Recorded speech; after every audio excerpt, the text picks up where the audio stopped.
Sometimes a story isn't about a hero saving the world. Sometimes it's about a child who was never meant to be a hero, rewriting a destiny that was written long before he was born. Ne Zha was born under a curse, labeled a demon before he could even speak. Everyone around him feared him, avoided him, and treated him like a mistake that should have never happened. But here's the part most people miss. Ne Zha didn't just fight monsters. He fought the identity the world forced onto him. And while everyone expected him to destroy everything, someone else was born with the opposite destiny Aobing, the one who was supposed to be the pure, chosen, shining hero of this world. Two children, two destinies, both trapped in roles they never asked for. And yet, both of them walk toward the same question. Am I what the world says I am? Or do I get to choose who I become? This is the moment where Ne Zha's story becomes bigger than a legend. Because when he finally understands the truth of his birth, when he realizes he wasn't created to be loved, he decides something impossible. He decides he'll define himself. So today, we're going deeper inside Ne Zha's story, not just to see how he broke his fate, but to uncover the hidden meaning behind the child who refused to live the life others wrote for him. Before we go deeper into Ne Zha's choices, we need to understand the world he was born into. A world where fate isn't just a belief, it's a law. And from the very beginning, that law decided two things: that Ne Zha would become a demon, and Aobing would become a savior. Ne Zha didn't choose any of this. He didn't choose the demon pill or the fear that followed him everywhere he went. Every stare, every whisper, every warning from the villagers carved the same message into him. Your existence is a threat. At the same time, Aobing was born into the complete opposite expectation. He was the spirit pearl, the child who was supposed to bring balance and order to the world. But no one ever asked him what he wanted. His destiny was assigned before he could speak, just like Ne Zha's, only wrapped in something that looked like glory. Two children, shaped by the same world in two very different ways, and both of them learning slowly, painfully, that the destiny they inherited wasn't as simple as everyone said. Ne Zha's story really begins the moment he realizes the world has already decided who he is. Not because of anything he did, but because of what he was born from the demon pill. It becomes his identity long before he can even understand what it means. And every person he meets reinforces it without even knowing. When he tries to play with the children in the village, they run from him. When he shows his strength, people see danger instead of talent. And when he tries to be himself, loud, chaotic, curious, everyone interprets it as a sign of the monster they believe he will become. Little by little, Ne Zha learns a painful lesson.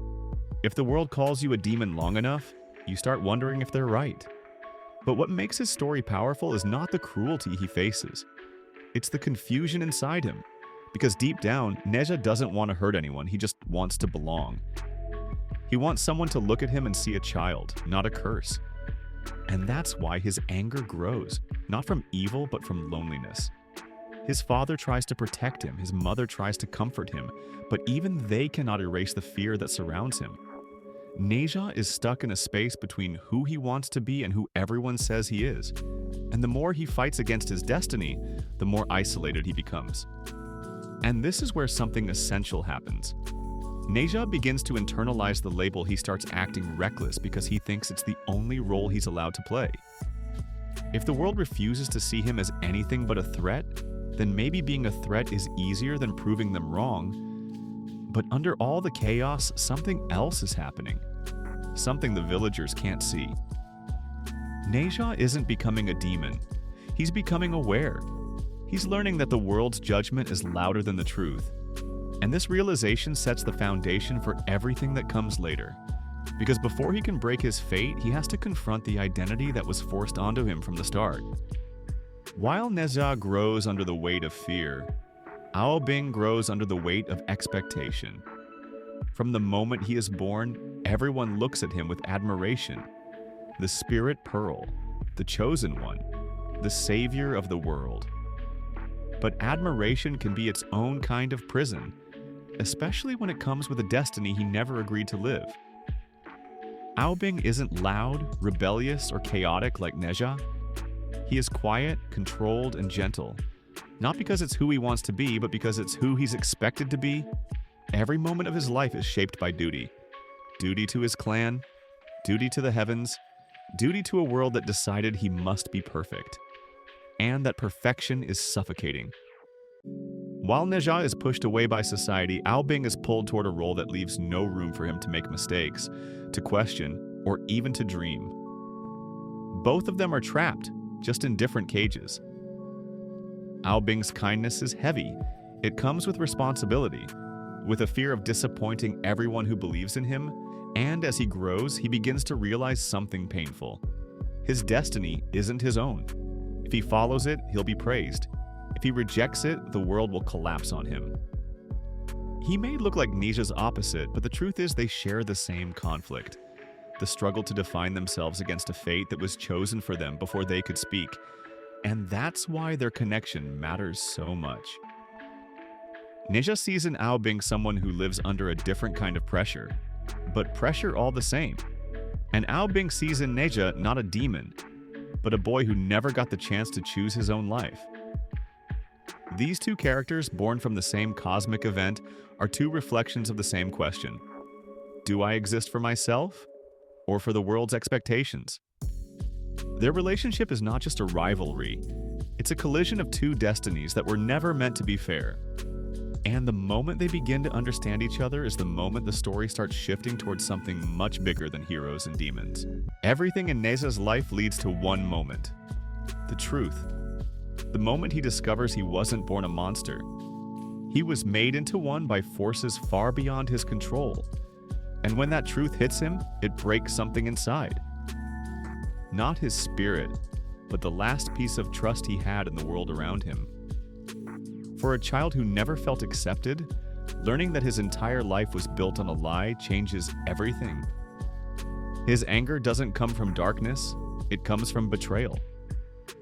For the first time, Ne Zha sees the world the way it truly is, a place where destiny is assigned, not chosen. A place where people decide who you are before you can decide it yourself.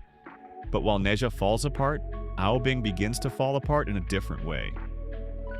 He discovers that his own destiny, the noble one, is built on sacrifice, destruction, and expectations he never agreed to bear.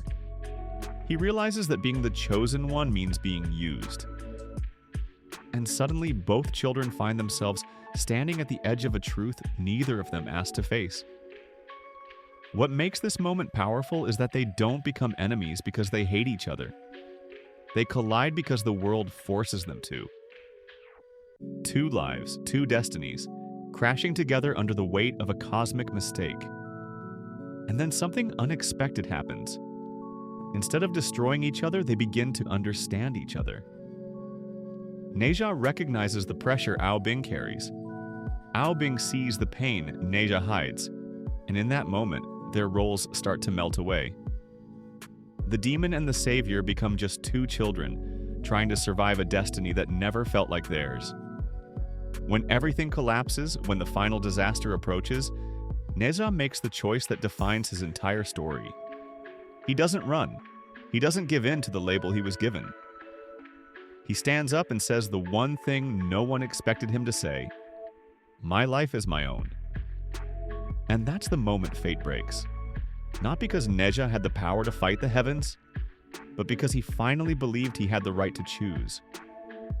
He steps into a destiny he created with his own hands, not the one forced onto him from the moment he was born. And Aobing, inspired by Ne Zha's courage, chooses alongside him two children. Two choices. One shared rebellion against a world that tried to define them. This is the heart of Ne Zha's story. The moment a child stops being the result of fate and becomes the author of it. When the story ends, Ne Zha isn't a hero because he defeated destiny. He's a hero because he questioned it, because he refused to let the world decide who he was supposed to be. And in a world built on fear, tradition, and ancient rules, that kind of courage is louder than any spell or explosion. What really stays with you after the movie isn't the battles or the magic. It's the simple truth Ne Zha learns on his own. That identity isn't something you're born with. It's something you build, choice by choice, moment by moment. Ao Bing learns it too. Two children, raised on opposite sides of fate, each breaking the chains they were handed. Not for glory, not for revenge, but for the right to exist as themselves. And maybe that's the real meaning of Ne Zha's story. That destiny isn't a cage unless you agree to stay inside it. That the world can call you a monster, a weapon, or a mistake. But none of it matters until you believe it. In the end, Ne Zha shows us something simple but powerful. You don't have to be what the world expects. You don't have to follow the path written for you. You can choose. And sometimes, that choice is enough to change everything.